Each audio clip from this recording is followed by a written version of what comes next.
Hey guys, the R8 is an excellent full-frame, compact, mirrorless camera from Canon, and today I'm going to walk you through how to set it up in a housing.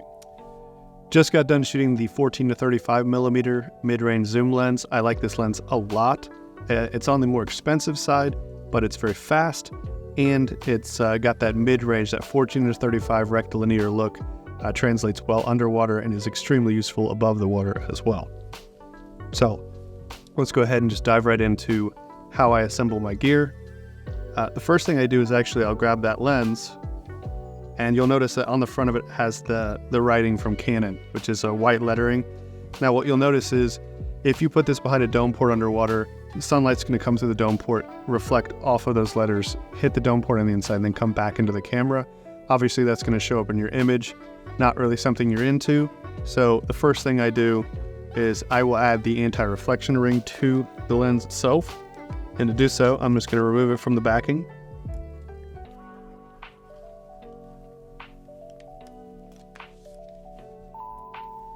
And then you're going to want to carefully put it onto the face of the lens. And this is going to cover those letters.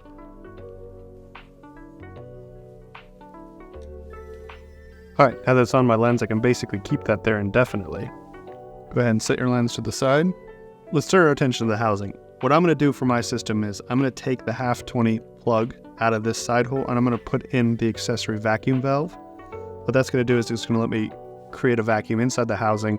This is going to ensure that it didn't miss any O-ring seals, nothing is leaking, and it provides a mechanical reinforcement of all the closing mechanisms.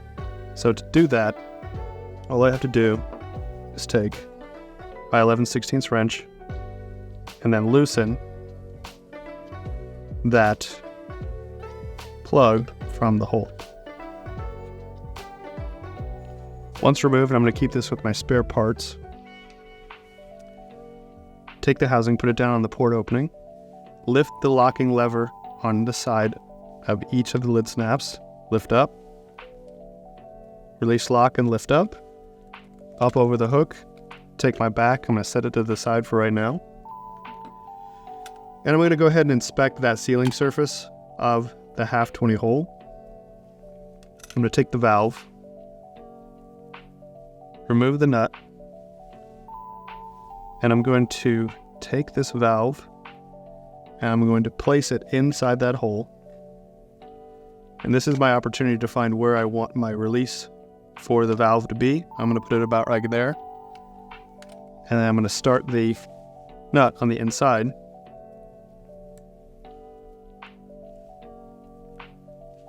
And while keeping the orientation, I'm going to use the 9/16 wrench, and then I'm going to snug that down.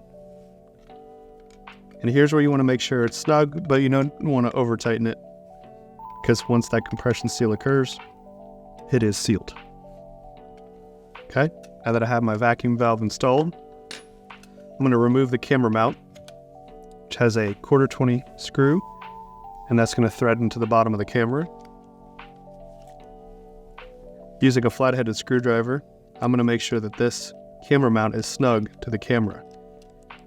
You don't want this to be loose on the camera because it will cause misalignment with the controls, so make sure it's nice and snug. Now, before you put the camera in the housing, do make sure that you have a fully charged battery and that you have a high-quality SD card installed. You can check out the video here to see what kind of SD card we recommend, but the higher quality and the biggest one that you can get, the better. So let's take the hot shoe that's included, move it out of the way, and move all of your controls up and out of the way. Lens release control and AF on control. Then we can take our camera, simply slide it into the front, like so. Attach our hot shoe, make sure that it's fully pressed forward. Realign all our controls, align your on-off control fork, and then your AF on, and you can tuck your hot shoe cord out of the way. Now, check your sealing surface here, make sure it's free of debris, and then you can grab your back and make sure that your back is clean. This is a compression seal as well, so it does not require any lubricant to overcome friction. Run your finger across the sealing surface, make sure that it's clean, free of hair and debris, Same thing with the O-ring itself. And then replace back on the back. Like so. Now, take your back, align it to the front, drop it down, take both of the lid snaps up and over the hooks, and then simultaneously you can lock them down. Take the opportunity to check to make sure that both are actually locked, and you're ready for the next step. Now, I shoot my systems with a dual train handle almost always. So when I do that, I like to add extensions to both the shutter lever and the AF on, because I like to do back button focus. And to do that, all you have to do is simply loosen the 2 set screws in each lever.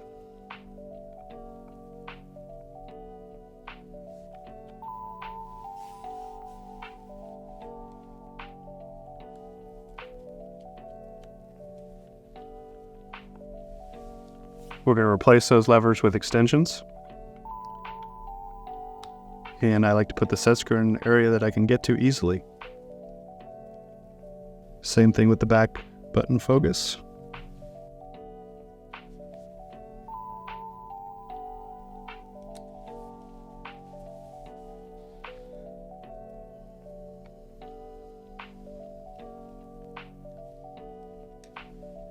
Now that I have both of my extensions on and my vacuum valve installed, I can go ahead and put the dual train handle on. Take the housing, flip it upside down. Take your train handle. Your buttons are going to face you. So you're going to orient that like so.